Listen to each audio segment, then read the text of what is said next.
This is the Nightshade Cult, a podcast macabre. We bid you welcome. Enter freely and of your own will. I'm Nick Grimm. And I'm David Graves. And we'll be your horror host for this dissection of Stanley Kubrick's 1980 supernatural psychological horror, The Shining. Good evening. So they say the definition of a classic is a movie that even if you've never seen it, you think you have. Yeah. And I'd say The Shining is absolutely a movie that I felt like I had seen, but I'd never actually watched. Oh, I definitely have seen it. I'm pretty sure, if my memory serves me, which it often does not, that I watched this with Cultists Lance back in at his place back in the day. That tracks, yeah. And I've watched a lot of, we watched a lot of movies back in the day, and I'm pretty darn sure this was one of them. Okay, yeah. It's something I remember being on TV a lot. So, like, I've definitely seen the whole, like, the final 20 minutes, Jack Goes Crazy part of the movie. I have seen in complete or in parts hundreds of times. Well, and the whole idea, the image of Jack Torrance breaking through the door and all of that. I mean, that's been T-shirts and it's so posters. ubiquitous. It's like the Frankenstein, or the Nosferatu silhouette. Or there's certain just movie images that people have seen, even if they haven't seen the movie. Yeah, it's. I think it was instantly iconic. Like, it was one of those things, like, this movie, and maybe it's because it's Kubrick and because it's Nicholson. This movie was, although not necessarily universally critically acclaimed, was instantly an icon of cinema. Do you think that this is the movie that Kubrick, his biggest movie? No, 2001 is... Oh, you think so? Oh, yeah. Okay. Yeah, 2001, The Shining, Clockwork Orange, Full Metal Jacket. Oh yeah, I always forget Dr. about Strangelove. Full Metal Jacket's bigger than any of those. I think Nothing's bigger than 2001. You think so? Yeah, really. I think that's one of the. I didn't even really like that movie. Yeah, it's we'll get more and more into this. I am completely in awe of Kubrick, but I don't necessarily enjoy his movies. Yeah, I mean, not to spoil the review or anything, because we're not really reviewers, we're just enthusiasts. But it's hard. It's hard to watch this sometimes, because it's like it's a psychological thriller or maybe supernatural. Yeah, it's unexplained on purpose, and it's just like. I'm just going to defer to what Stephen King said. He says it's a beautiful Cadillac with no engine. Yeah, King is, I think people kind of overstate how much he hates this movie. But he was unsatisfied with it, to say the very least. Yeah, because it was really style over substance. They really abbreviated his story, but they made it look really cool. Yeah. I don't agree that it is style over substance, but I do agree that he's not very concerned with King's novel. And that's something Kubrick does again and again, is he adapts books and kind of uses them as a framework to do what he wants to do over the top of it. Yeah, I think by this point, probably Kubrick's name is big enough. There's nobody who's going to tell him what to do on a movie. Yeah, from Dr. Strangelove onward, he seems to have full control of everything he's doing. Yeah. And he's just, he's a kind of mad genius auteur filmmaker. Yeah, he's one of those guys that movie stars don't tell him what to do. Famous authors don't tell him what to do. Yeah. He just tells them how it is, and if they don't like it, they can hit the road. Yeah, and I don't. A lot of people think that there was sort of animosity from him towards Stephen King, and I think it's more total ambivalence. Like, he's just not concerned. You're with a words guy, and I'm a movies guy, and so I'm going to make the best movie from the words you wrote, and you don't know movies, so you can't tell me what to do. Yeah. And, by all accounts, that the 97 TV adaptation of The Shining that Stephen King approved and is much more book accurate is unloved by anyone. Like it's totally forgettable. I think it's almost always the truth when you get a TV's or a series adaptation after a movie. Nobody likes it. Like the Dune, the Sci-Fi Channel. Yeah, there are a few purists that really like it because it's super book accurate. But I mean, if you've ever watched it, it's like it's not beautiful. No, it's very low budget. It's got a pretty good cast. Like it's got James McAvoy in it. The acting is decent, but it's like, oof, this does not look as good as Lynch. Yeah. It's a Sci-Fi Channel original. Exactly. So it is what it is. Yeah. So you want to roll the music and we'll come back with our dissection. Sounds good.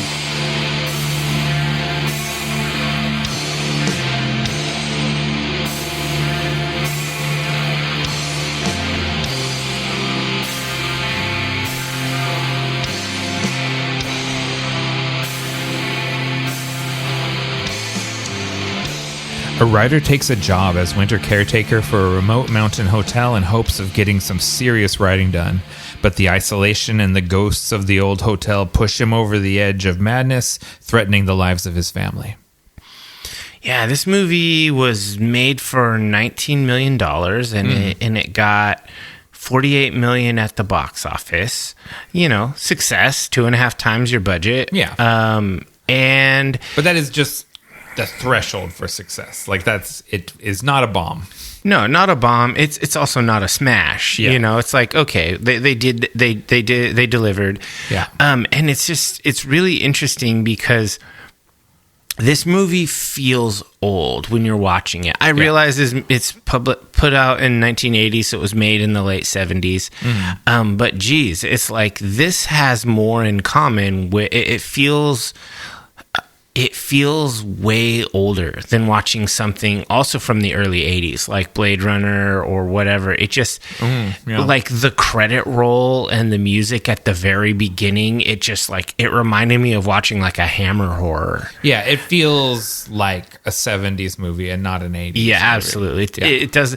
This barely squeaks into the 80s. It does not jive with like Predator and these other early 80s movies that actually feel modern. I mean, I wouldn't say modern, but they feel fresh and good. Like this feels like an old guy movie. Yeah. Oh, it is totally an old guy movie. And that was my impression of, I didn't know the names of directors, but like Kubrick films as a kid, because I was aware of these movies, not with his name, but just of what high regard these movies were held in, like 2001 and The Shining and stuff like that. And they'd be TV events, right, when they're on TV. Mm-hmm. And I would sit down and try to watch them and just like could never sit down and watch this movie as a kid. Yeah, I think that this movie, if you're a kid, is boring. Oh, yeah. It's just tension. Yeah. Like it is just sort of anticipation and tension of what is going to come at the end. He's going to flip out and try and kill his family. Yeah, this movie is just like a giant. This is just like it's just blue balls for 2 hours. Yeah, yeah, it is. And then I had a really weird experience watching it too, because my wife didn't want to watch it. She doesn't like bad dad movies. Yeah. And this is like the bad dad movie. It really is. And so she's like, I don't want to watch that. So I watched it early in the morning on a Sunday. Nice. With headphones on. Ooh. And let me tell you, this is an oppressive film. Like I felt trapped and isolated. And these are feelings I'm like sensitive to anyway. They're kind of like triggers for me. So when I came out of this movie, I was like, I need to get outside and get, like, I felt like I'd been trapped in the Overlook Hotel. Yeah, I also, I don't know what the right word is. Like, I felt bad after watching this movie because, I had a dad that yelled a lot and was violent. And it's just like, man, this movie's rough if you have experienced like an abusive male figure in your life. And I was like, man, this is 2 hours. It is very triggering. And then we've already mentioned that it's based on a book by Stephen King. The book is longer. It's a Stephen King book, so it's going to be much longer, much more in depth. It's like Salem's Lot, where you learn the affairs of every member of town. Except for there's no members. Except of town. there's nobody. Yeah, there's not that many people. But you know all the dirty laundry of this family, and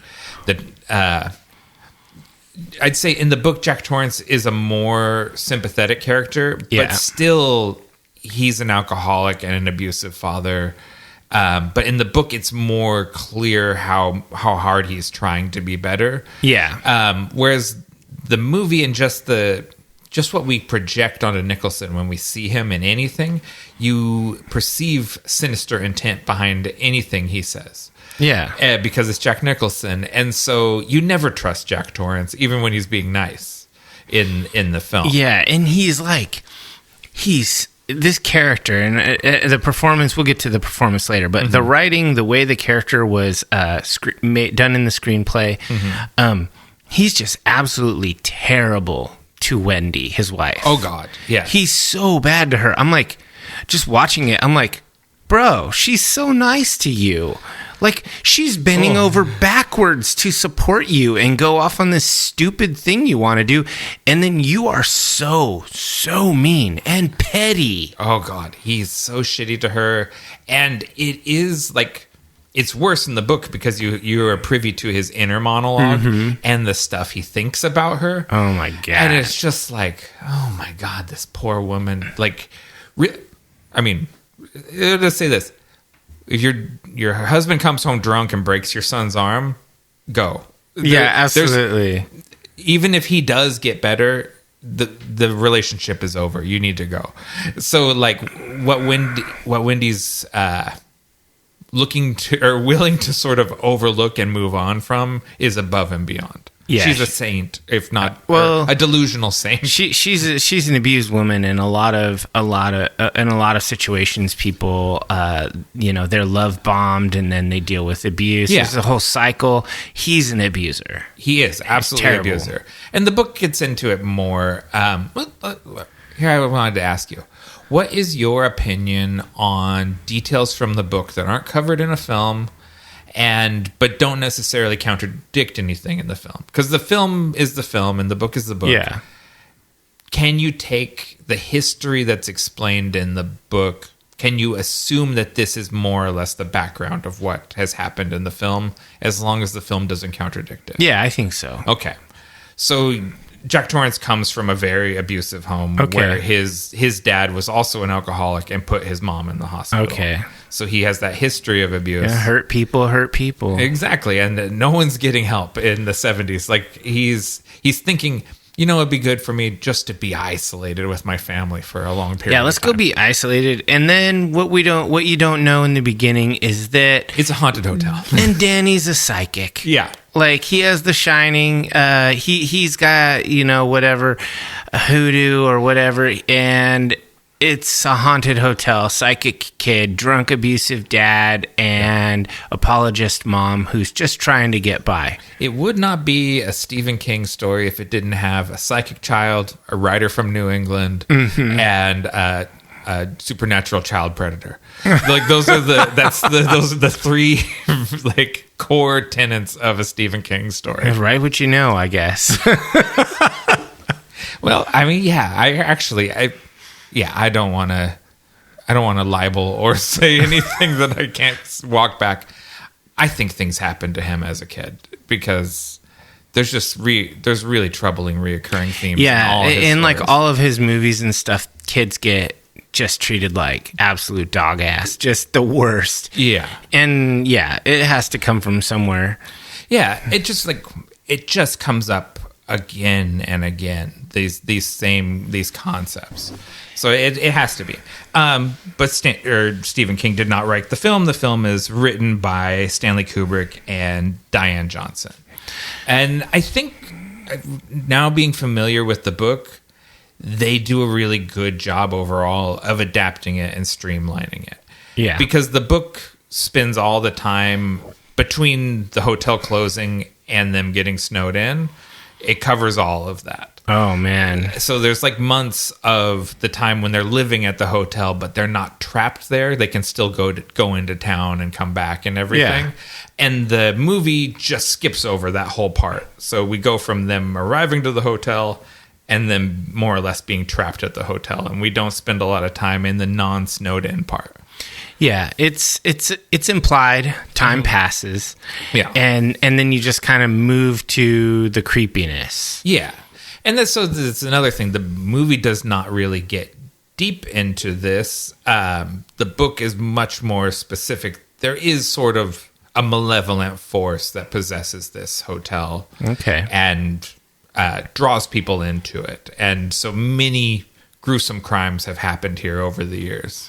Yeah, wasn't the inside shots of this place, this was done at the Timberline Lodge? The outdoors Timberline Lodge. Oh, okay. And the inside is all on sound stages at L Street in London, or just outside of London. Oh, interesting. So it's all built. Everything in the hotel is built sets. There's nothing used. They build a kitchen and a walk-in freezer, the whole deal. Exactly. Yeah, and some of it, I watched a little documentary where some of the producers and stuff went to L Street, and certain pieces are still sort of preserved, but most of it has been repurposed. And sure, as other people need to use those sound stages. But it's fascinating, all the stuff they built, because it has maybe this is more of a visual, but impossible architecture. Mm-hmm. Like when Jack shows up for his interview, we kind of follow him from the lobby, and we snake around, and we go into the manager's office. Yeah, and it's in an internal room, but it has a window looking outside. And if you map out the hotel as like the deep Kubrick nerds have done, the architecture doesn't make sense. It doesn't actually work. Yeah, the hotel is a labyrinth. Like it doesn't make any logical sense. And I guess that makes sense if you're doing it all on sound stages, because then it's not like it would. If you're doing it in a real hotel, every place would lead logically to another place. Yeah, so this way you can have Danny riding his trike around, and he goes around hallways that don't make sense how they connect to the hallway he's coming off. Yeah, but it looks great in that shot. And it gives you more of that sense of this. It's not a natural place, right? Yeah. It is a supernatural place that wants you to be lost in it, just like the maze and the hotel are kind of one thing.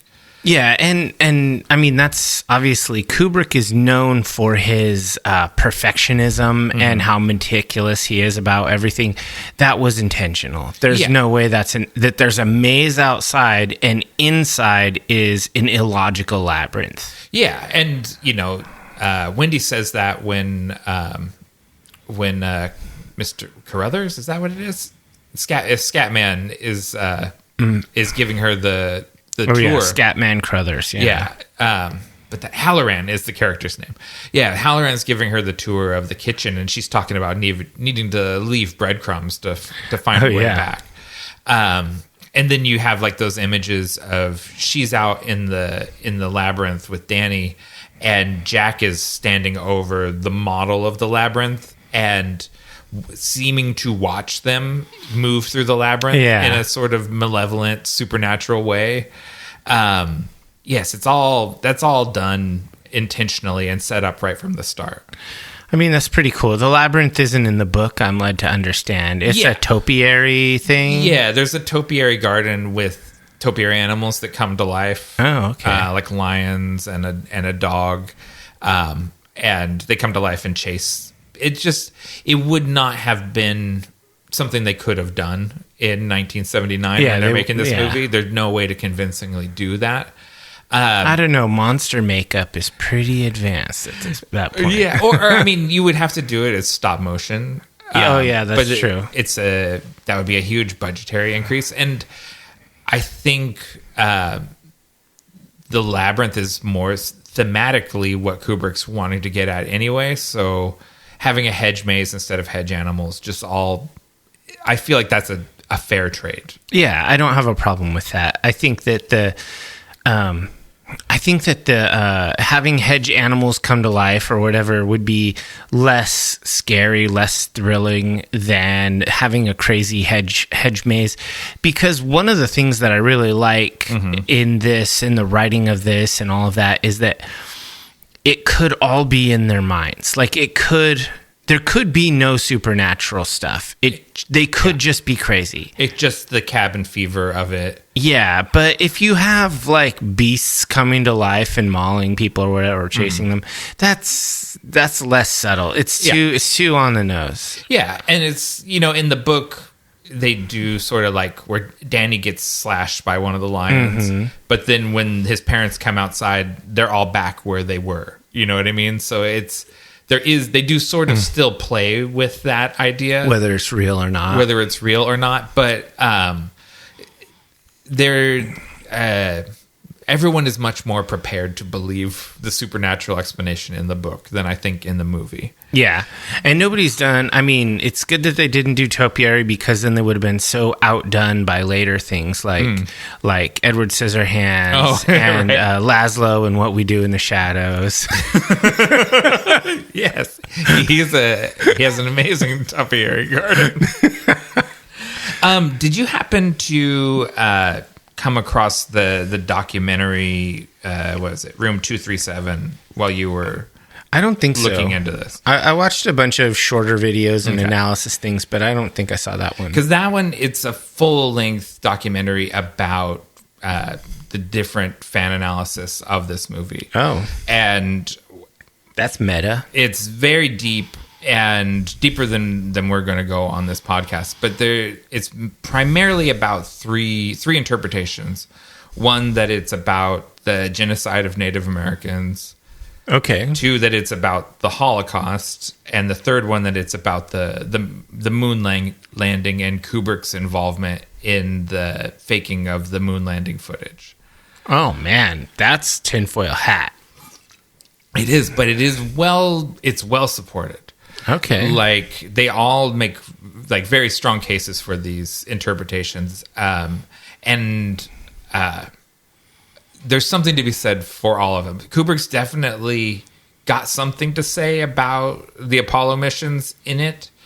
But I don't know exactly what he's saying. But there is that scene before Danny goes into the room 237 that he's got the Apollo 11 sweater on. And he's not wearing that sweater in either the scene that precedes it or that follows it. Okay. He's only wearing it in the scene before he goes into the Forbidden Room.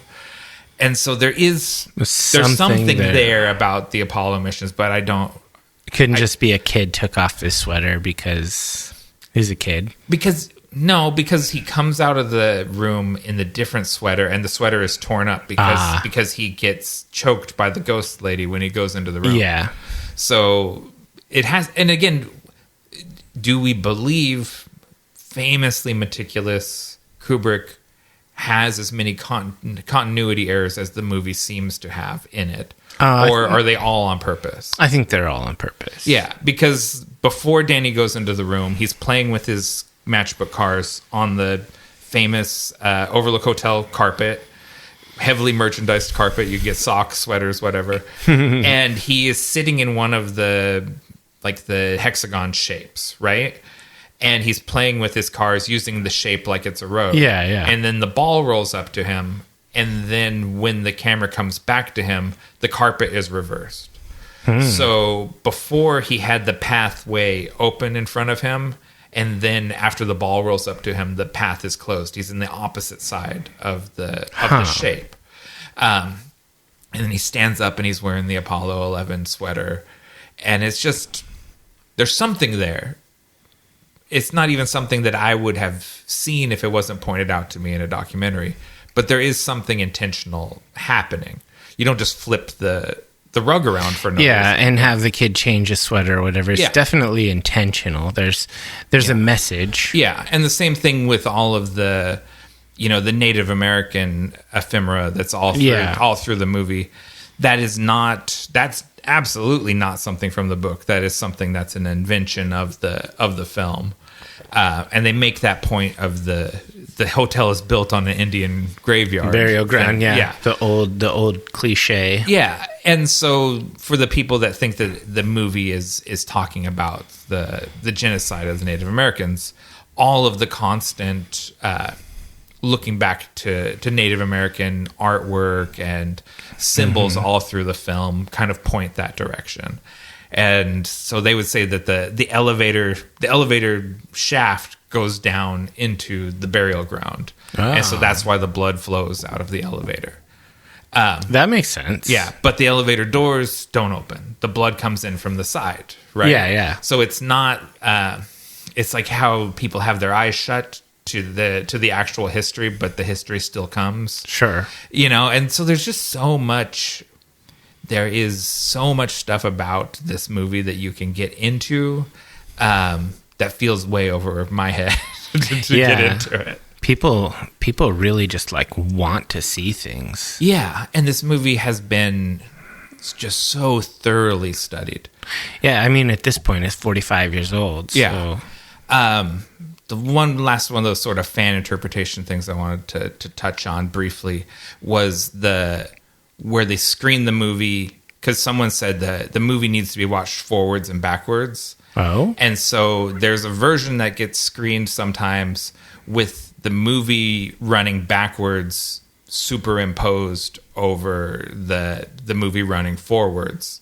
Oh, so wow. You're watching both images, and they overlay with each other in very interesting ways.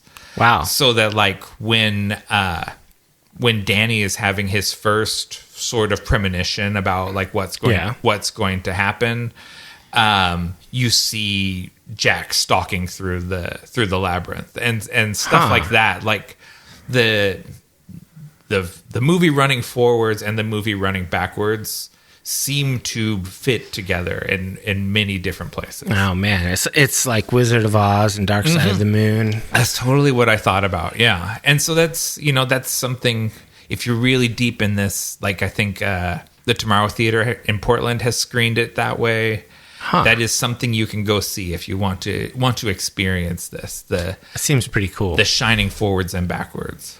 Yeah, I don't know if I would want to do that, but I'm intrigued by it. Like if there was a YouTube video of it, I would check it out. Yeah, I like clips. Yeah. Like where you show me the parts where it really overlaps in interesting ways. And it's crazy. Yeah. Yeah, and you go, "Oh, that's really cool. That happens there." But like 2 hours and 20 minutes and you're waiting for like 5 little pieces or whatever. It's like, yeah. I don't know, guys. No, I'm with you on that. You have any other themes you want to talk about? I mean, I just think that the main predominant theme of the movie is like the descent into madness. Yeah. That is the thing. Like it's, I think that the main character, Jack, is not well to start with. And he this is just sort of a spiral. This is just sort of the undoing of a man. Yeah. And it's, the book is more clear about this. I'm saying this a bunch. The hotel wants Danny. Yeah. More than it wants I think Jack. that's clear because Danny has a shining and Jack is just going mad because he can't handle like the supernatural turbulence or whatever. Yeah. And Halloran talks about when he went in the book, he talks to Danny about, he said that he feels like his mom has a little bit of it. And he says, your dad, he's got something locked up so tight inside of him. He said, I don't think he has the shining, but I'd like basically he's got a demon wrapped up inside he's got of him. A devil. He's got something wrong inside of him and he's got it locked up tight. And the hotel is just trying to pull that out of him, essentially. For sure. Yeah, I think that it's kind of, it really is just sort of about the descent into darkness. This is about evil. I think that there's nobody would ever, I don't know if you could defend Jack not being evil by the end of it, especially. Yeah. In the book, he's at least more conflicted. You know what I mean? Like, because of the way a book lets you into someone's internal monologues. Yeah.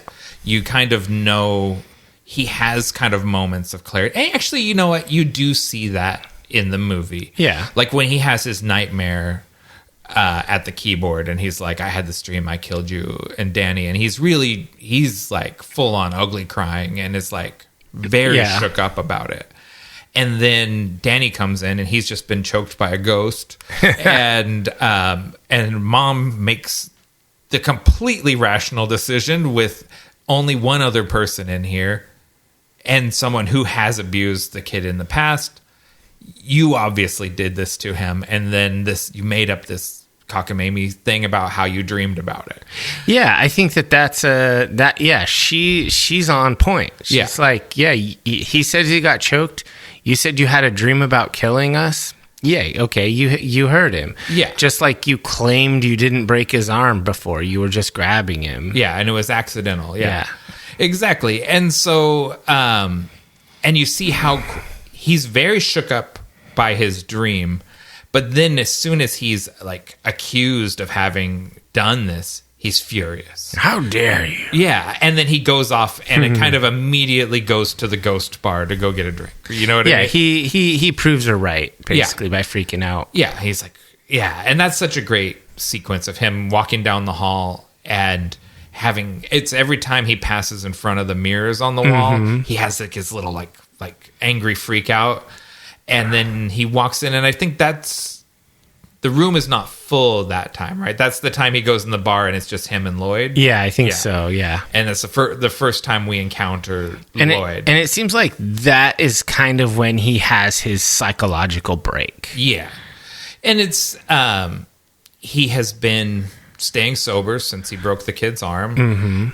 but then that being accused of doing it again, he's like, I'm going to go in there and drink. Yeah, and the hotel produces that thing, you know. Yeah, even though supposedly the hotel had removed all the liquor for insurance purposes. Yeah. Well, I mean, he says it out loud, and this is just in the film and not in the book, but basically, you know, he'll sell his soul for a drink.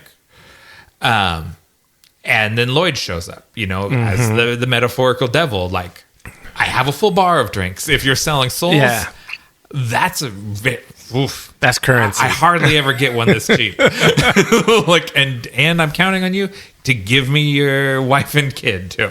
3 souls for 1 drink. You got it. Hell yeah! That's a good deal for a devil. Yeah, Lloyd made out like a champ, like a bandit. Yes, and this hotel just collects souls. It is. You know, we get that by the end. His soul is trapped in there. If that's what we assume that picture means. Yeah, I that's what I sort of assumed. Yeah. Which I guess that's a good segue. We're talking visuals now, right? The cinematography is by John Alcott. I believe he shot a lot of Kubrick movies. And this movie was really, at the time, it was fairly revolutionary because it was extensively using Steadicam. Yeah, which is basically brand new. Yeah, it was not really... This is the first movie that used it super, extensively. Now we expect long, fluid tracking shots all the time. Yeah. But at this point, when they were following Danny's tricycle through the hallways and it's smooth, that was new. Yeah, and those shots are so good. And we'll talk more about this. The sound design through those sequences is so good too, as he goes on and off the carpet. But yeah, those long tracking shots of the camera following the tricycle around the hotel are so effective. The helicopter photography is someone else's, Jeff Blythe, but the helicopter photography at the beginning is really beautiful. You mean the drone footage? Drones have changed the game crazy. I'm always impressed. Some Netflix show will have these incredible aerial shots flying through New York City and stuff. Yeah, sweeping vistas and all these things. God, they're just doing this with a little drone. You used to have to hire a helicopter, and this was half your budget shot on doing this stuff. Yeah, you see that in music videos too. Homemade music videos with drones and stuff is totally badass. Drones changed the game. This is old school. This is helicopters flying through Montana and following this little Volkswagen as it snakes its way up these mountain roads. Yeah. And it's beautiful. It is incredible. Really cool. It kind of reminded me of some Twin Peaks action. Oh, for sure. Yeah, it is, because it's that sort of, even though this is in Colorado, we are looking at the majesty of the Pacific Northwest. It's not. Yeah. They're clearly not filming in Colorado. Yeah. The helicopter stuff is in Montana, and then, like we said, the exterior shots of the hotel is Timberline Lodge on Mount Hood. Yeah. And I've never seen it like dry like that. I've seen it in the snow. Yeah. It's right at the tippy top of that mountain. Like, it's way the heck up there. I mean, not at the top. I know, but the way they shoot it, looks like it's at the top. They definitely do, but it's pretty cool. I've never been up there in the summer either. Yeah, it looks cool. I thought Timberline Lodge looks pretty dang cool. It's pretty okay. Yeah.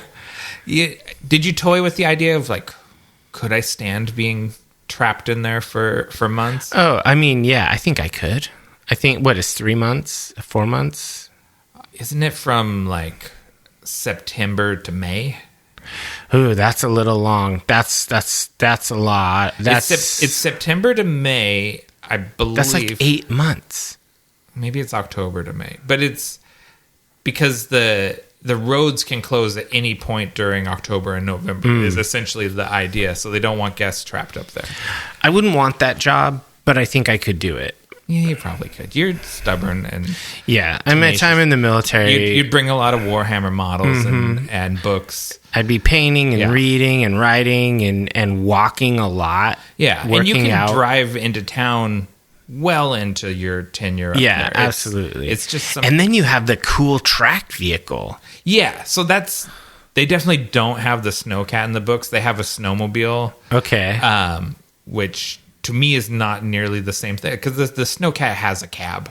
Yeah, so you could bring the whole fam. That's a whole different ball game than what is essentially like a motorcycle on skis. On the snow, yeah. It's for sure. I think the snowcat made it realistic. I mean, as far as doing it. Yeah, surviving the exposure, production design is by Roy Walker.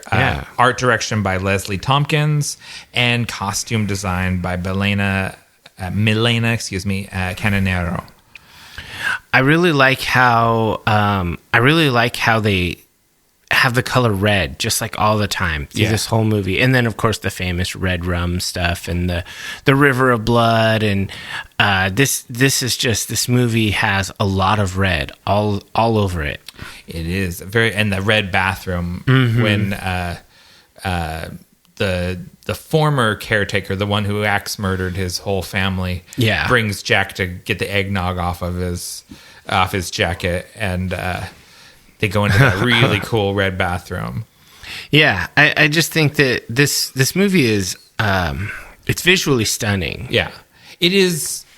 Especially, I couldn't almost believe that the lobby and stuff like that were built sets, because they're so big. Yeah, they're like huge, vaulted ceilings, and like this ballroom. Like, because I had read like the majority was filmed at L Street Studios in the UK, and then we see like this is our Colorado room or our Colorado lounge, and I was like, okay, this is in a real hotel somewhere. This is not. They didn't build this. Yeah, that lobby I thought was the lobby of a hotel. Yeah, but they built that. Yeah, and so probably those windows are fake. Like, those windows aren't looking out on the real exterior. That's nuts. It is, like, the movie is designed to death. Like, it is so meticulously created and crafted. Yeah. And then, which is what makes the impossible architecture and stuff and the continuity errors, like the fact that his typewriter changes color all the time.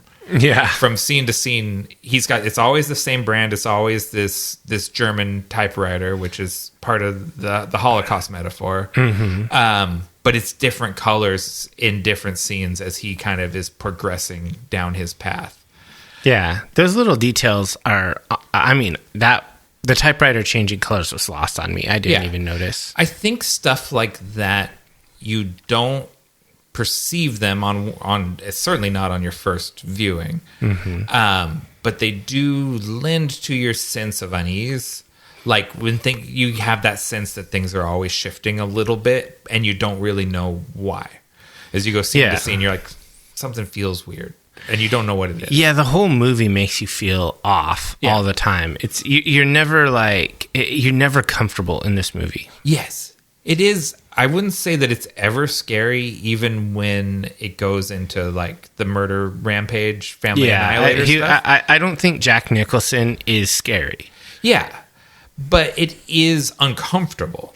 Yeah, it's cringy as fuck at how he's a man-child acting all mad at a woman and a child, and he's being a crazy murder guy. But I don't think he was never scary to me. I was just like, someone should fucking pop that guy for being an idiot. Oh, yeah. I mean, when Wendy donks him in the head with the baseball bat. I love that. I was like, go, Wendy. You got to finish the deal. You need to go stave that in.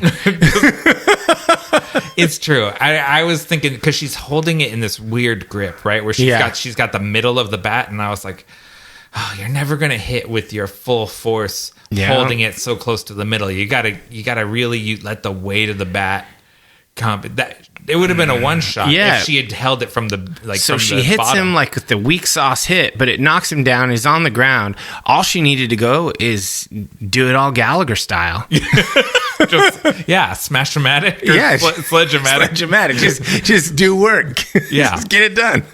It's like you're hammering a tent peg. Yeah, and then instead of taking his body to the pantry, you take it to the freezer. Or you just pack him in the snow outside. Put him outside. The wolves will handle it. Yeah.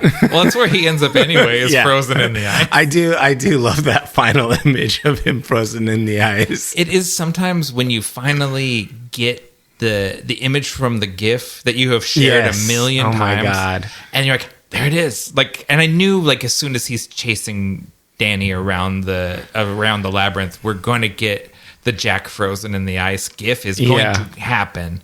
And it's like when it finally comes, it's so short. You're like, the GIF is the whole scene. It's the whole thing. It's the whole image. Yeah. And but it is good to see him frozen there. Yeah, because he's such a terrible person. Yeah. Well, Lloyd helped. Lloyd facilitated. He had a demon inside of him, and Lloyd let it out. I mean, if you believe that. Yeah. I think he was just he was just a bad dude, and he tried to be good because that's what society expected and blah, blah, blah. And then finally, when he's all alone in isolation, he became his true self.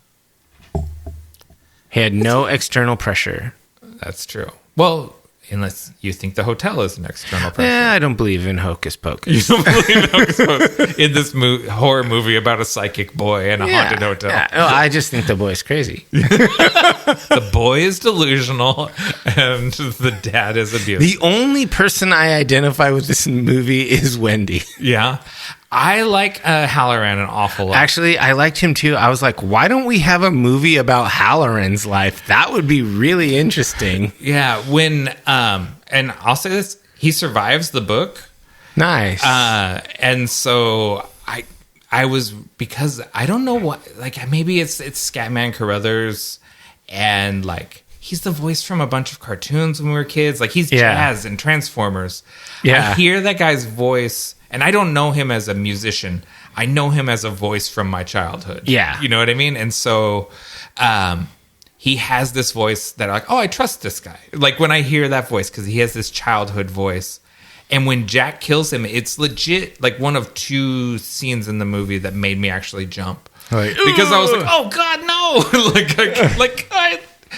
I was counting on him. And you axed him right in the chest.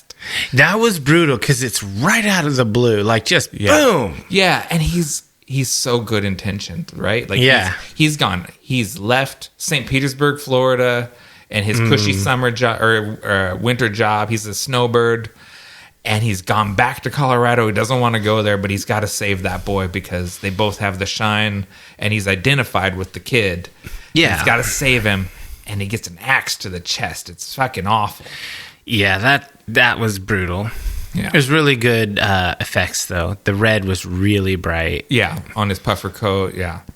And it legit, like, in a movie where I'm not feeling scared at all, that made me jump and, like, have a feeling. Like, not just sort of like, wow, craft on display here. Yeah. It's usually what I'm thinking. Like, God, this is so well shot and so well designed, and like, oh, everything looks good. I had an emotional feeling when he died instead of just a sort of like in awe of the craftsmanship. Absolutely.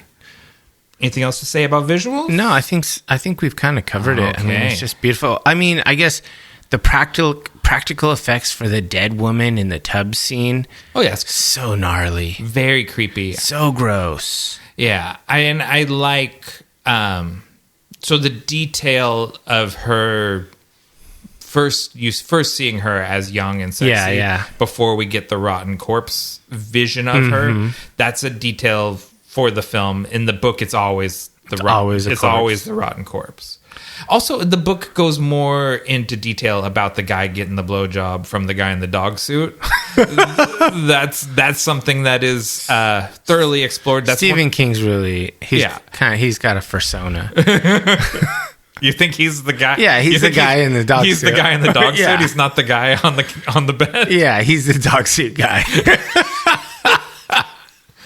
Could be. Anybody else writing that scene, it wouldn't have been a dog suit person if you envisioned yourself as the receiver. Oh, yeah, that's interesting idea. You're like, yeah, that's when I get blown by a guy in a dog suit. No. And it's rough. The mouth of the dog is not welcoming. I'm going to clip that out. I'm going to play it at your funeral. Like, what was the context for that? You'll never know.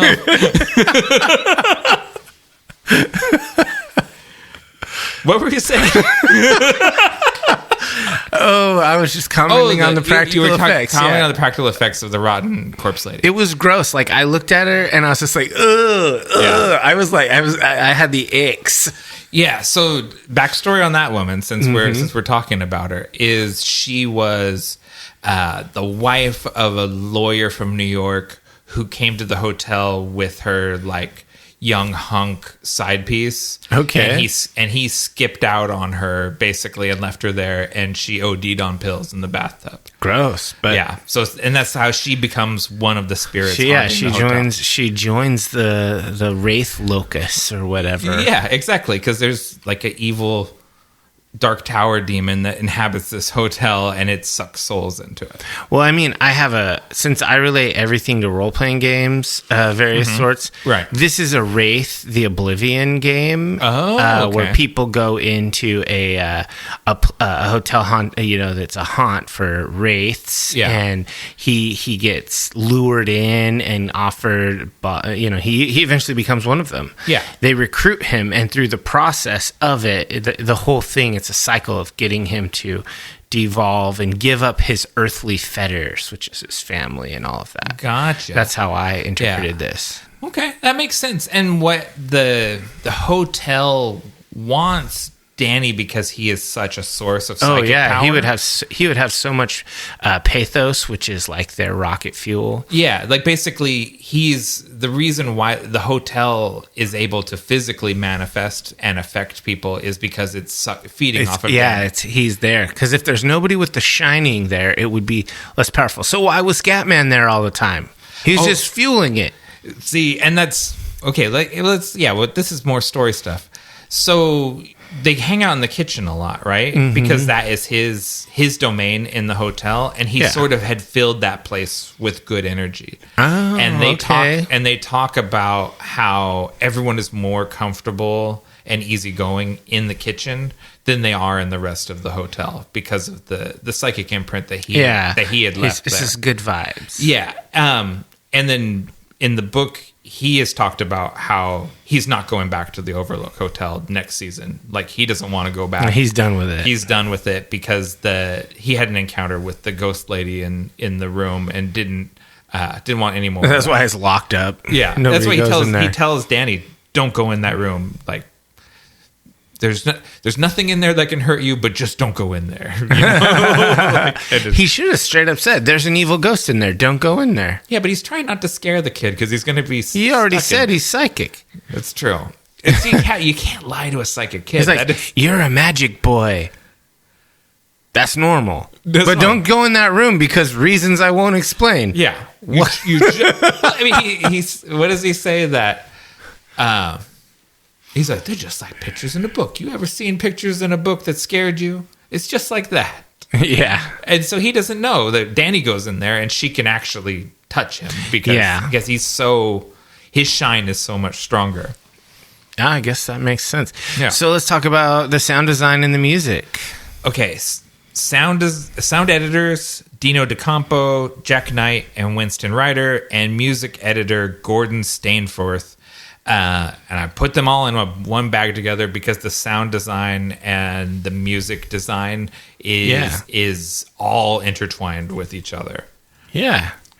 I mean, geez, it's this music feels like when the music is going, it feels like kind of an old school movie. It feels like a 70s movie. Yeah.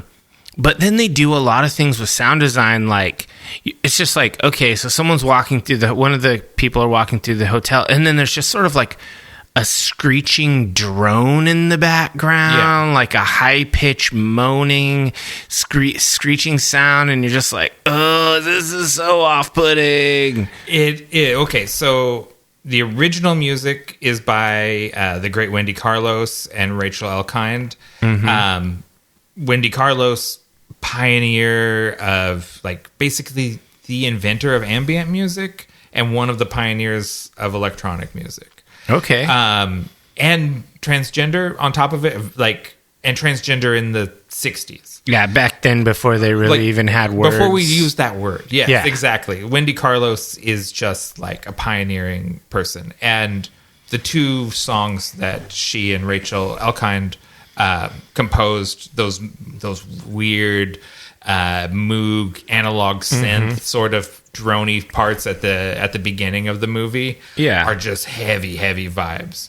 Yeah. But then when we're in the hotel, we're getting like a lot of classical pieces from Bela Bartok and Penderecki, the Polish composer. And that's where a lot of like those sort of droning wails and stuff like that is out of those pieces. Yeah, I had a couple of names like Bela Bartok and then Georgi Ligeti. These composers that are just in the description when people are talking about it, they call it unconventional and avant-garde. Yeah, it's very dissonant classical music. Yeah, lots of violins, and the violins all feel like they're angry at each other. I thought that this movie probably had gotten some award, like an award for like sound design or whatever. No. Not even a nomination. Not even a nomination, except it did get some nominations for Razzies. Isn't that crazy? And they, because they,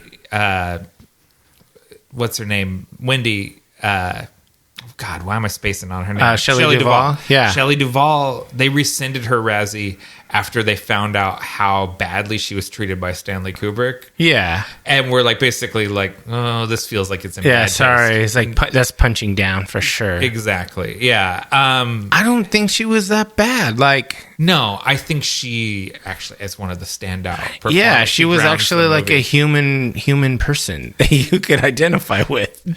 Like you said earlier, maybe the only identifiable person in the whole movie. Yeah, because Magic Boy and Psycho Dad are hard to identify with. Yeah, she's like the only normal person just trying to make the best of everything. Yeah. For sure. And the score to this movie, I think the score to this movie is brilliant. It's a hard listen. I was listening to it today, and I felt it made me feel so just sort of like anxious and out of sorts. I had to stop listening to it and put on Turnstile for a little bit. And just I was listening to Turnstile yesterday. It's weird that we're and I was like, I gotta get out of this fucking headspace because this fucking hotel is oppressing me. Honestly, I don't think this movie would have been nearly as I don't know what the word is, like tension. It wouldn't have as much of a thriller vibe or whatever without this score. Yeah, the score is so uncomfortable, and it just is like this building anxiety all the time. Like you're just sort of like something bad is. It's all the soundtrack. Like something bad is like you're watching someone do something relatively mundane, but the music is like, and you're like, oh God, stop! Yeah. He's just throwing a tennis ball against the wall. Yeah. But it's sinister when you play this music behind it. It's not just a like, I'm so bored. It's like he's about to crack. Yeah. It's like he's gonna break the wall or die or something. Something bad is going to happen. Yeah. And I think the music is it puts it over the edge, and it makes this movie a psychological phenomena for the viewer because of the soundtrack. Yeah, for sure. It is an oppressive. Everything about the movie is oppressive. Yeah, speaking of Turnstile, did you see their tiny desk that came out not that long ago? Where he like stage dives off the desk? Yeah. I haven't actually watched it. It's only like 15 minutes. Yeah. It's really good. Yeah, shouts to NPR and support NPR because they're independent now. Yeah, the government no longer does, and NPR is doing the good work. Yeah, absolutely. I love all the Tiny Desks, even for bands I'm not familiar with. Tiny Desk concerts are magical. Yeah, for sure. That's sort of not from the vault. It's just random. Yeah, I'll throw the Turnstile Tiny Desk concert into the show notes. All right, cool. It's really good. Yeah. That's all I had to say about the sound is that it just unnerved the shit out of me. Yeah, it's so uncomfortable. I found myself just so many times just being like, stop. Yeah. Listen, watch it with headphones, man. This movie, like, I felt like I was in a tomb. Like, it was so, like, I felt buried in the snow watching this movie with headphones on. Yeah, that's too much. Yeah. Wild stuff. Performances. I mean, you got to talk about Jack Nicholson as Jack Torrance. Yeah. Totally iconic. This is sort of everybody hears Johnny. It's like a thing. Yeah. And we are using the audience perception, right? We talk about playing against type and playing to type. This is playing to type. It's Jack playing Jack. He's doing the Nicholson faces. Jack Torrance and the Joker is the same guy. It's just this menacing, unhinged, kind of frantic energy. Yeah. You're just sort of like, ugh, this guy's off the hook.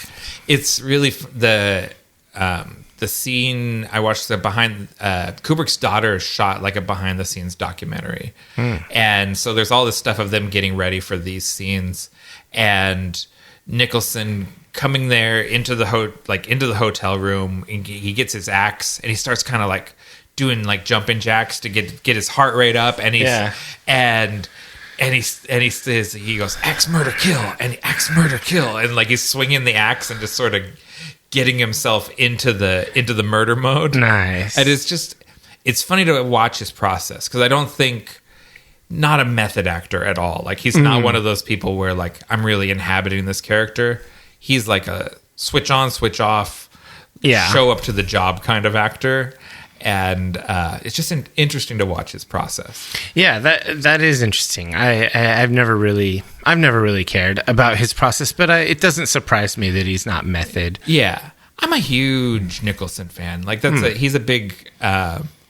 That's one of those things. I think my parents would rent anything with Jack Nicholson in it. Okay. And so I watched a lot of him. Like, oh, it's Jack Nicholson, and so he's a werewolf. Yeah, I love Wolf. That's another he's one of my favorite. Joker. You like Batman, the Witches of Eastwick when he's the devil. Mm-hmm. Yeah, and he works. You look at Jack Nicholson, you believe he could be a werewolf. Yeah, he looks like half a werewolf already. Yeah, I mean he's pretty great in his day and age. He's pretty great. Yeah. Follow that up with Shelley Duvall, Wendy Torrance. Kubrick was famously a dick to her, and this is clear in the behind the scenes stuff. He would have her do like over 100 takes of these scenes, and like just taking her to the breaking point all the time, and like. There's like a scene where she's coming out of the hotel. It's a scene near the end of the movie where she's coming out of the hotel and the door is sort of partially blocked with snow. It's after Halloran has got there, and where they tell her like pause, we're not ready, blah blah blah, And so she stops and she's like taking like a little break. And then they're like, action Shelley. And she needs to run out there and do the scene. And then Kubrick is kind of like, where were you? What took you so long? Blah, blah, blah, blah, blah. And like, it seems like he's psychologically fucking with her constantly. Yeah, he's doing that whole deal where he's trying to get her unnerved so he can get an unnerved performance. And it worked, but just don't do it. Just don't do that. It's unethical. It's unethical, and you only ever hear about famous directors doing this to women. It's never the male star that they're doing this shit to. It's not like they starved Jack Nicholson and like wouldn't give him food until he was done, and so he had to be extra crazy. It's like they don't do that, and they only do it to the women. And I think it was right that they rescinded the Razzie, and I think the Razzie was fucked up to begin with because her performance is great. Yeah, she's like a humanizing kind of most relatable character in this movie. The sequence towards the beginning where Danny has one of his first episodes and she's talking to the doctor and she's smoking and semi sort of dissociating while she's telling the doctor about Jack coming home and breaking Danny's arm. Yeah. And she's doing her damnedest to put a good spin on it, and she's like, and the best thing about it is he hasn't had a drop to drink since then, and blah blah blah. And the camera pans over to the doctor, and the doctor looks fully haunted, like what she's like, you just told me something that I'm required by law to report. Like that sort of thing. And and she looks so legit scared when he's axing the door down, and just all of those things. Shelley Duvall's performance in this movie is iconic. Absolutely. I think that it was a really good performance from the beginning. She looks like someone I know. Yeah. In this movie, obviously, this was in the late 70s, and the person I know is like a young lady who just looks just uncannily like Shelley Duvall. And so I was watching this movie and I was just like, God damn. It's like... It doesn't, and that makes it worse watching them suffer. Yeah, absolutely, because I like that kid. She's like 19 or something. For sure. I was just like, she just looks so damn similar. It's crazy. And so I was actually kind of like off-put by that familiarity with the character, or with the actress's resemblance to a person I know. And I want to point out, Wendy as a character is the only person we see actually doing the caretaking job of the hotel. Like, we see her down in the basement checking on the boilers and like doing the work that ostensibly Jack is being paid to do, and he's not doing anything.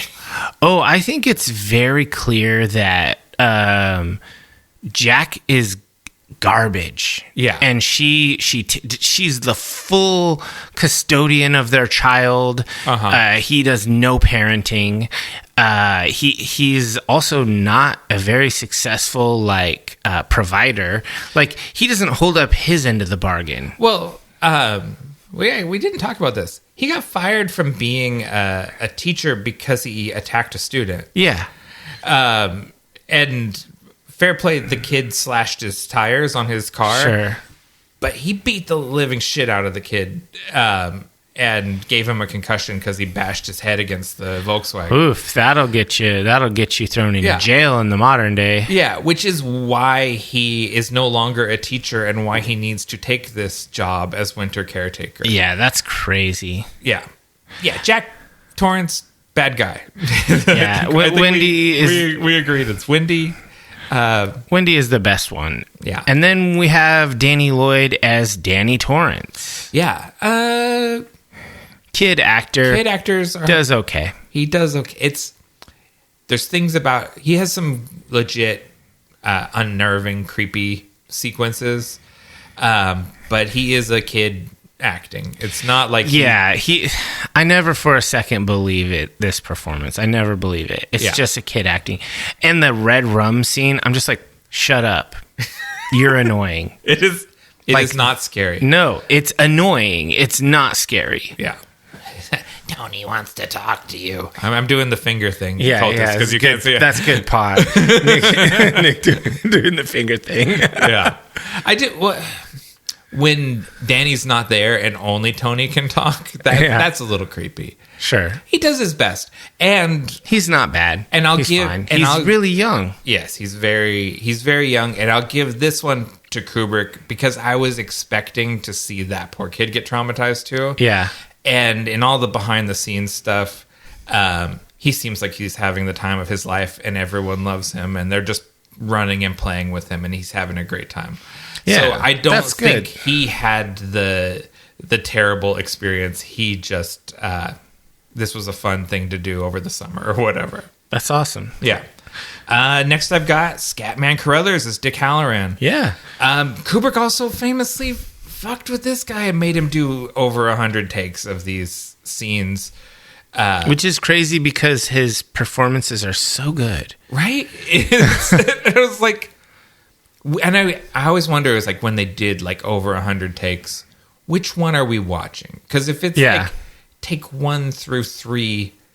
everything else was just torture. Yeah, it was it was torture to lead up to the next next scene. Yeah, and it's just like, don't put people through this. He's great. I love him.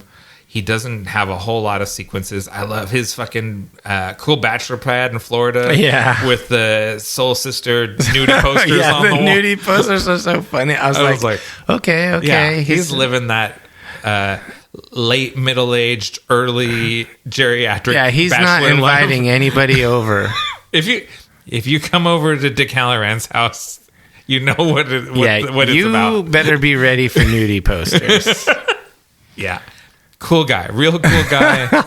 And I was so happy when he survived the book because I was dreading his death in the book. Yeah. And I knew it was coming. And he's going to get axed in the chest. As we get closer and closer to it, I'm like, oh, he's going to die and he's my favorite guy. I hate it. And then he survives and it's like, well, what a treat. I didn't know I was going to get this, that he survives. And there's an epilogue and stuff where he visits them like the next year and they stay friends. I was like, that's so much better. Yeah. Like, why'd they kill him? And then we have also played. Yeah, a few people. Barry Nelson as Stuart Ullman, the hotel manager. Philip Stone as Delbert Grady. That's a fairly significant character because he's the former caretaker, right? Yeah. And he's the sort of he's like, I've always been at the Overlook Hotel and you've always been at the Overlook Hotel. It's an important character. Yeah, I think the character's fine, but I think that Lloyd by Joe Turkel is the one that I liked as kind of the best minor of the hotel role. ghost. Yeah, yes, because there is something deeply unnerving about Lloyd. Yeah, the performance is really good. Yeah, it's that sense you feel like this is the devil. Right? Mm-hmm. He feels like there's something about his sunken eyes. It must be like makeup, or maybe the guy just looks like that. But there's something unearthly about his presence. Yeah. I mean, that's about it. You mentioned Leah Beldam as a young woman in the bath and Billy Gibson as old woman in the bath. Yeah, both great performances. They're gnarly. Yeah. And Lisa and Louise Burns as the Grady twins. Yeah, I thought that was... Come play with us, Danny. Yeah, that's like a scary little thing. I mean, not scary, but, creepy. Creepy. You'd be creeped. Creepy. If you were riding your big wheel around an empty hotel, came around the corner, and those two little girls, come play with us, Davy... Yeah. You'd be creeped. I might go play with them because I like ghosts. Forever and ever. Maybe. You're like, are you the girls your dad chopped you up like cordwood and stacked you in the corner? What was that like? Okay, so that's our cast. Yeah. Wrap up, personal highlight. I really was searching for a moment in this movie that I was like, that's the moment. Yeah. but I really couldn't find one that I was like loving. So I just picked the concept idea is that I just love how this movie looks. The hotel itself. I love the indoor and the outdoor scenes, like the ballroom, the lobby. I just feel like the production design in this movie is I say it too often, so it's cliche, but it is a character in and of itself. For sure. The Overlook is an important part of this movie, and my favorite part of the movie is the Overlook Hotel. It's just the hotel. Yeah, I just really love it. It's kind of like how, like the hotel in Twin Peaks. I love this sort of thing. It's really cool. The second time he walks into the gold room and it's filled with people, and you're like, oh, he's fucked. He's crazy. Because it's not just like he's sitting down and imagining talking to one guy.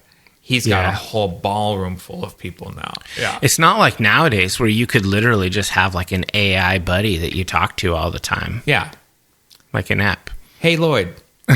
Yeah, and it'll talk back to you. Oh man, if I have a chat assistant, I'm gonna have to call it Lloyd now. I mean, you could download them. I said, you were always my favorite, Lloyd. Yeah, you could even say you're Lloyd from the Overlook Hotel. You're the bartender in the gold room. Yeah, but actually, you're a malevolent spirit. Yeah, from the Dark Tower devil. Universe. Yeah, that'd be great. Okay. All right. So, what about you? What's your personal highlight? My personal highlight. And I feel like this is cliche, but it's the final 30 minutes of the movie. Oh, yeah. When it kicks into slasher mode, the movie is such a slow burn, and it is just layering vibes and building tension for 2 hours. And then that final 30 minutes, Jack going nuts and chasing his family around with the axe. And it's finally something is happening. You know what I mean? And it's finally the movie becomes exciting, and you get all this, the hedge maze and the blood elevator. Here's Johnny. All the stuff you remember from this movie, like when you think about The Shining, everything you're thinking about is basically from the final 30 minutes of the movie. Yeah, I really love the blood elevator. That part's cool. That is such a cool image, and it's very deeply uncomfortable, right? Like an elevator pouring out blood is creepy. That makes you feel squiggy when you see that. What worked for you? I mean, I feel like the cinematography was absolutely amazing. Their use of Steadicam was not only celebrated but imitated.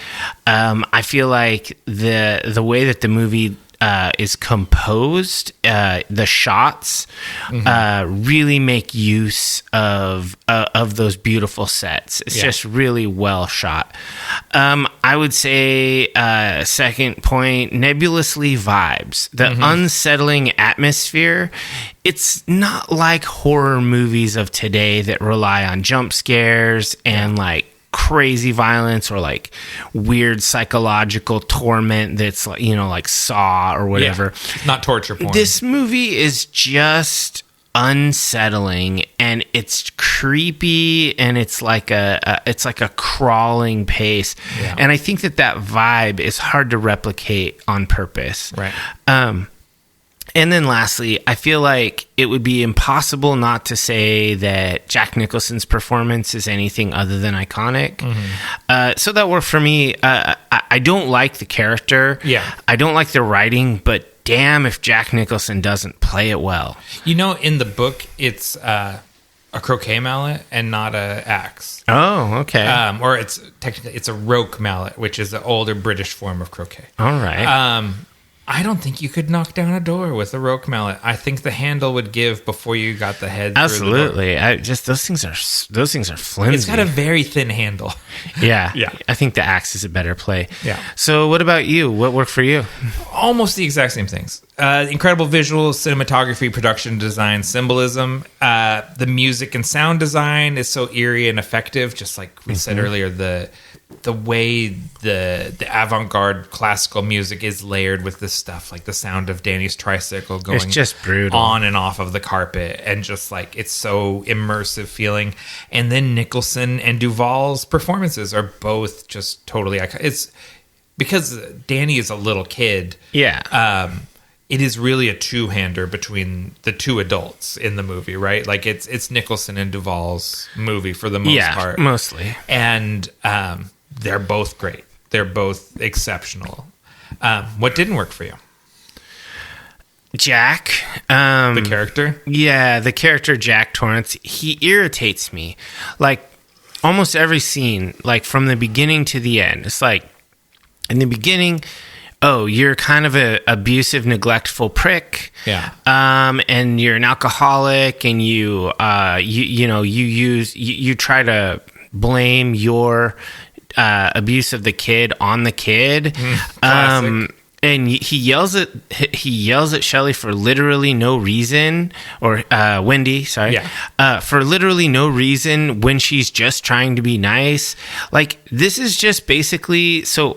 What doesn't sit well mostly in this movie is that this is a movie about a man who intimidates, threatens, and badgers his wife, and then eventually tries to kill her. And it's like, man, what a piece of shit. Right. Why are we watching all this movie about a fucking bully? Like, he's a bully. Yeah. He's a bully to his kid. He lost his job because he's a bully. He's a bully to his wife. He's just a horrible human. And I don't like watching movies about horrible people. Like, I like to feel like I'm entertained and I enjoy things, not like, man, this is fucking harsh. Like, the whole thing is a feels bad movie. Every time he says something shitty to her, like, my heart sinks. Like, because he what's the most fucked up thing where he's like, I've let you fuck up everything in my life, but I'm not going to let you fuck this up. Yeah. She's holding your life up, dog. Like, you are the one who fucks up everything. Like, she has not fucked up anything. He's tapping away at his keyboard or at his typewriter, and she comes up and she's like just nice to him, checking in. Want me to Hey, make you a sandwich? How's it going? Are you hungry? And he just freaks the fuck out. Now, I have been sitting at my computer writing a book and been interrupted by my wife, who's asked me if I want a drink or how I'm doing or whatever. And I think to myself, oh man, I'm in the zone right now. I really don't have time to stop. So what do? I freak the fuck out and I yell at her. No, I say, I'm in the zone right now. Thanks for offering. And go back to typing. I can't really think about that because my head's somewhere else. Exactly. I just say, I'm in the zone. I'm good. Thanks. And move the fuck on. The thing is, he's not in the zone because he's just typing all work and no play makes Jack a dull boy. He's a bad writer. Bad dad.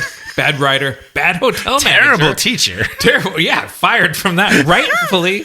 Yeah. Because no matter what a kid does, you can't bash his head against the side of a car. Yeah, in that scenario, the kid ends up getting charges in juvenile shit, and the school or his parents fix your car, and you are just pissed about it, and that's life. Yeah. You move on.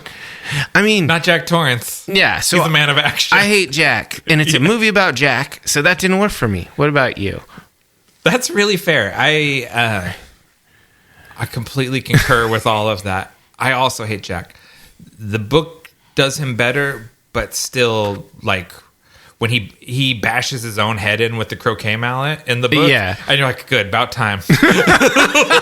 Yeah, more. You should have done this before you took your family up into the mountains. Yeah.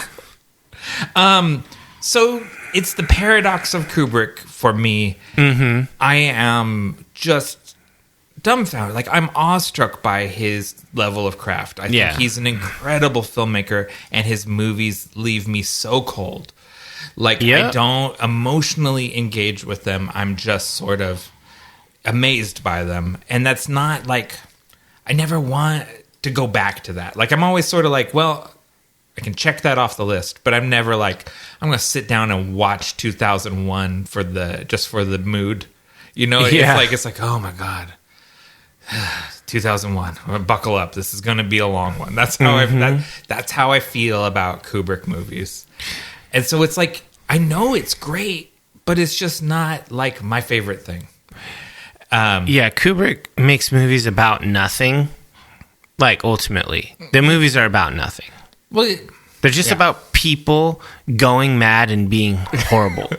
Yeah, he makes movies where the story is secondary to what he's doing visually. Yeah, it's a visual buffet, but it's not really got any story to it. Yeah, and then while we're beating one of history's greatest filmmakers with a croquet mallet, I don't like that he was mean to Shelley Duvall or Scatman Carruthers. I hate that. Yeah, that's terrible. I hate when I'm like, especially when it's someone you're like you admire and you're like you find out they have this personality flaw and it's like it's a movie about a tormented and abused woman, right?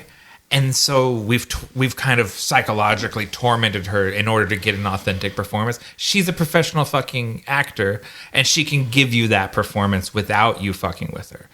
So yeah, absolutely. Don't torture actors. It's not cool, and that bothers me about people like Stanley Kubrick. Yeah. I'll throw another one on there. Eyes Wide Shut. He fully enmeshed himself into Tom Cruise and Nicole Kidman's marriage and broke up their marriage making that movie.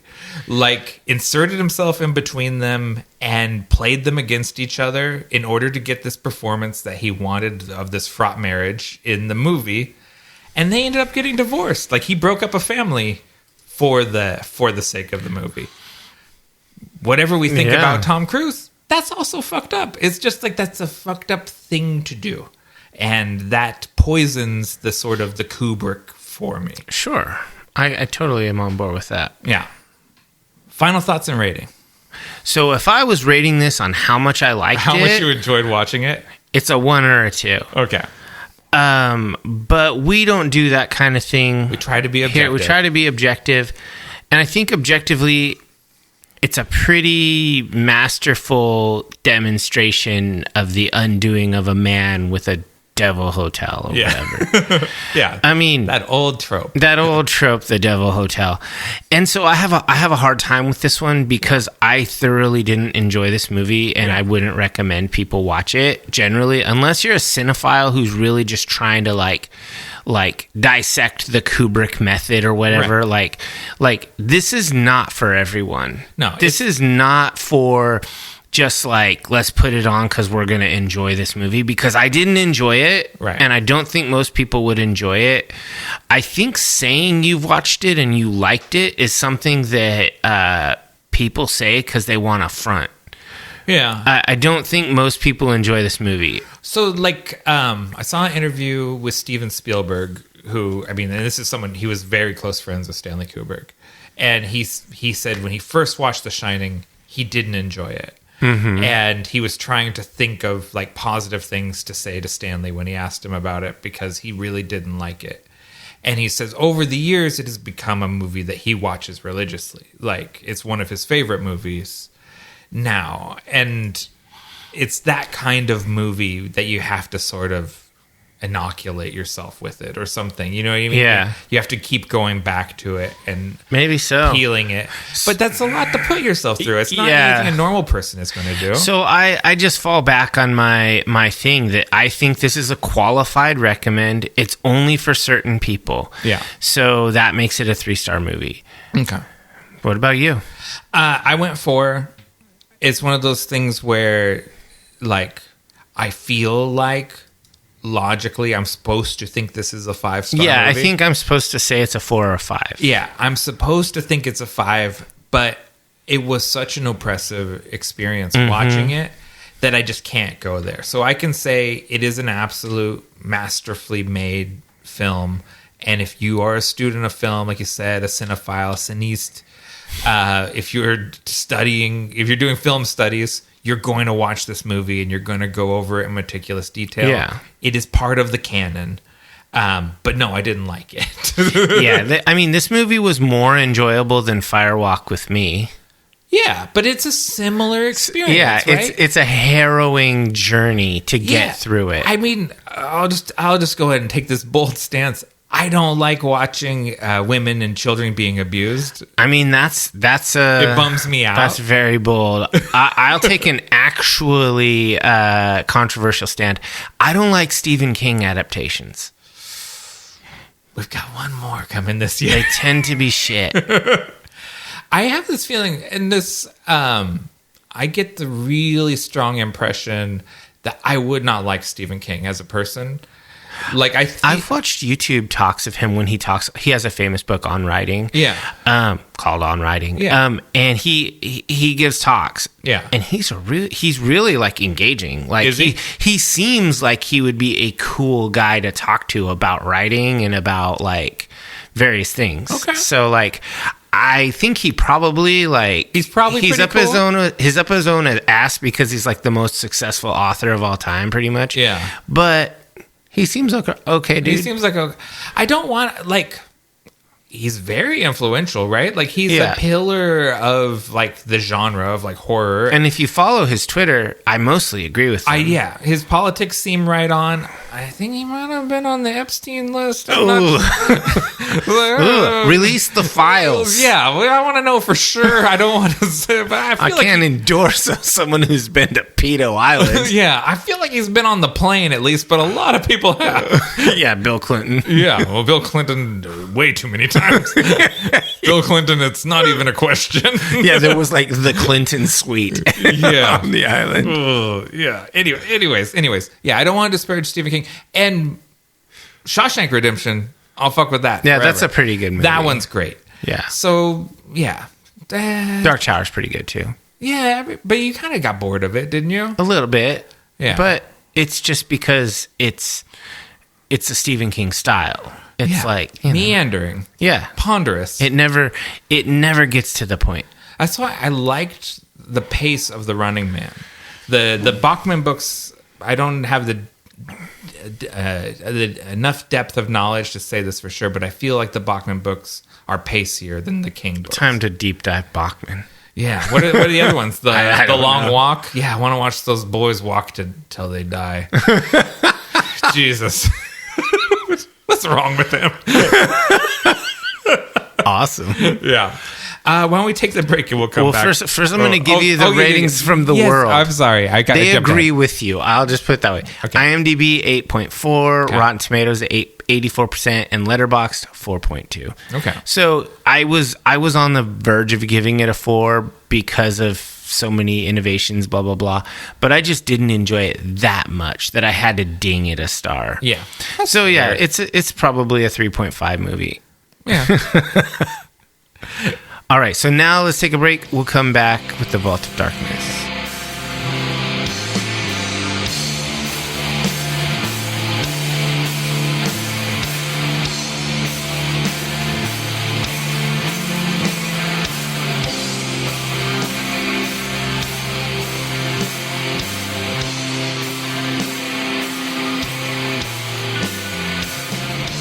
Before we delve into the Vault of Darkness, we ask that all initiates of the cult follow us on your favorite social media platforms at Nightshade Cult. If you've enjoyed this content, help us grow the cult by sharing it with like-minded people. Leave us a review wherever you listen. Click like, ring the bell, subscribe, whatever. Yeah, all that. Comment. All that stuff. Subscribe on every platform. Yeah, a review on every platlam. Yeah. Even Audible. We appreciate that. Audible, Apple, Spotify. Audible to sponsor us. I would, yeah. It beats waiting for my credit to come every month. Did you have any dark tidings before we reach into the vault? No, nothing really. Okay, what are you pulling out of the Vault of Darkness? It's not very dark. It's actually just some we need it. Hilarious British comedy. The Office. No. I did try to watch that new Office spin-off. I watched just one episode. The Paper. The Paper, yeah. The first episode was pretty funny. Okay. I might give it a shot. Yeah. But anyway, I'm going to talk about Taskmaster. Have you ever watched it? I have not, but they talk about it on the Empire podcast a lot. So, okay. So I'm just... All 20 seasons are on YouTube for free. So you could just watch it. And it evolves over time like anything with 20 seasons. But... Taskmaster is a British comedy TV show. Yeah. It was created by comedian Alex Horne, who is the co-host. The host, the Taskmaster himself, is Greg Davies. Right. And the idea is they invite 5 celebrities. Usually the first several seasons, it's all just comedians, just British comedians. Okay. 5 contestants, and he gives them challenges to do.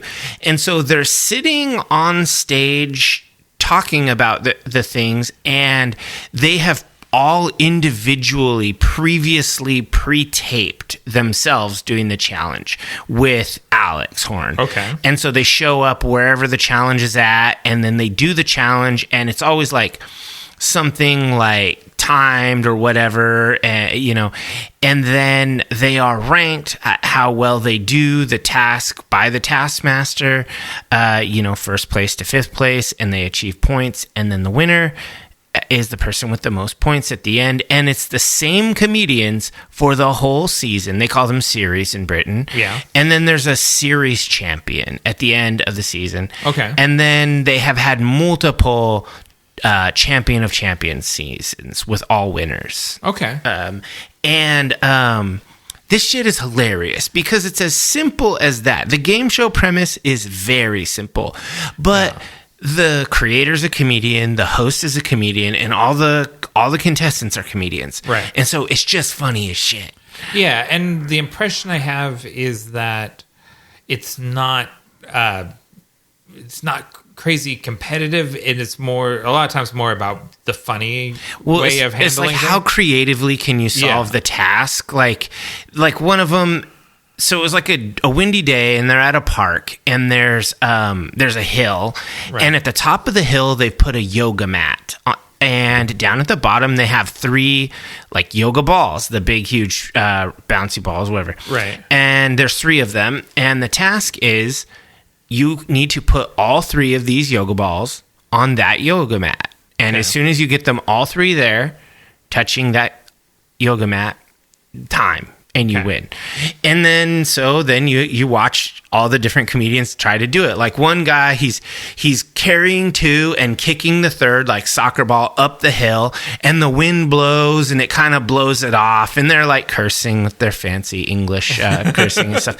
And then he's got to run. He sets the 2 at the top of the hill and he runs down to get the 3rd one. And of course, the wind blows the other 2. And then another lady, she goes and she's ingenuitive. She asks some passers-by if they would help her to bring the balls up there, and she gets it. And then there's somebody else who's like trying to hurl them, and it just doesn't work. And then finally, like the guy who ends up winning, he literally just sprints up the hill, grabs the yoga mat, runs down, and rolls them onto it, and it's done.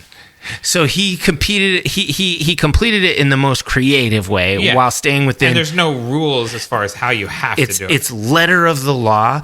And so then, however you did it, and lots of times people do cheat. Right. And it's if they catch you, and then if you can convince Greg that what you did was legit, and that's where the interplay and the comedian stuff comes in, and it's just extremely fucking funny, and it's very bingeable, and there's just so much of it. Like I love the series where Noel Fielding is on it. Because I love that guy, and he's on all of these episodes, and he's extremely funny. So it's like Bake Off in that you have a cast for a whole season. It's like if you like Bake Off because it's amusing, this is like that, but like the whole point is being amusing. Okay. So I think that you would like it. I think Lisa would really like it. Okay. It's definitely something I've heard of a bunch, but I've just never have dug into it, and partially that's because I didn't realize that it was on YouTube and so accessible. I kind of figured it had to be like at BBC America or do like some weird VPN thing. No, you could just binge it. That's what I've been doing. Okay, cool. All right, so what about you? What are you pulling out of the vault? Thematically, like the Overlook Hotel, there's another movie about people trapped in a remote location descending into madness, and that is Robert Eggers' 2019 film The Lighthouse. Oh yeah. It's no secret. We've talked about him quite a bit on this podcast. We love Robert Eggers. Yeah. This is the kind of the odd movie of his filmography because it's a black and white two-hander Willem Dafoe, who's like my favorite actor, and Robert Pattinson, Edward Cullen, who is another one of my favorite actors. How did he go from being reviled as the Twilight Kid to everyone loves him? I mean, just making interesting choices by being good in his career, and he's not the problem with those movies. The problem with those movies is the stupid plot. Yeah. It's not talent. Those movies are loaded with talented people. Yeah, that's true. They have the money. They got good actors. Yeah, it's just the story's asinine. But the first one's pretty good. I like the first, it's all right. I like the first Twilight all right. It's like Romeo and Juliet-ish. Yeah. Problematic moral fairy tale. Yeah. I like the first one all right. That's what I'll say about Twilight. I don't hate it. Anyways, The Lighthouse, it's a black and white, two-hander movie. Willem Dafoe is the wiki of this lighthouse, and Robert Pattinson comes in as the second guy in the Wikipedia in training. The Wikipedia in training, yeah. And it's all in sort of, because it's a Robert Eggers movie, it's all in dialect, right? Like it's in sort of like early 19th century New England talk. Oh, God. And tell me you're fond of me lobster. Like it's very like, you admit it. It is two guys going crazy together while they're trapped in this lighthouse, and it's harrowing and much more enjoyable than The Shining in my opinion. I think it is just as masterfully crafted as The Shining because it's a Robert Eggers movie. And it's got as much symbolic resonance to it. I think it gives you all of those vibes, but I actually enjoyed There's watching no it. like spousal abuse. No, there is a mermaid, but I don't think she's real. Okay. I think she's a figment of Robert Pattinson's imagination. Are you saying mermaids aren't real? I don't think this one is. But I wouldn't swear to it. But I don't think she's real. Yeah, it's an unraveling movie, just much like The Shining is. And I think it's really good. I think Robert Eggers is he's 4 movies into his filmography, and I don't think he has missed yet. Yeah, I was gonna say he's pretty much a golden boy at this point. Because it's The Witch, The Lighthouse, The Northman, and Nosferatu. Yeah, 4 out of 4, all great films. Yeah, I mean, Northman and Nosferatu are two. Yeah. Like they're my top 10 movies. So absolutely, if you feel like you want more isolation driving people mad movies, The Lighthouse is totally worth watching. I think it's really good. And it gets slept on a bit because it's in black and white, and I think that just puts people off. I think Nosferatu is a movie about isolation and going mad for Count Orlok. Orlok went cuckoo bananas several hundred years ago, it seems like. He's sending psychic texts across to WYD. You up? We could go off on that. We'd like to thank you for joining the Nightshade Cult. Until we meet again, we're wishing you unpleasant dreams.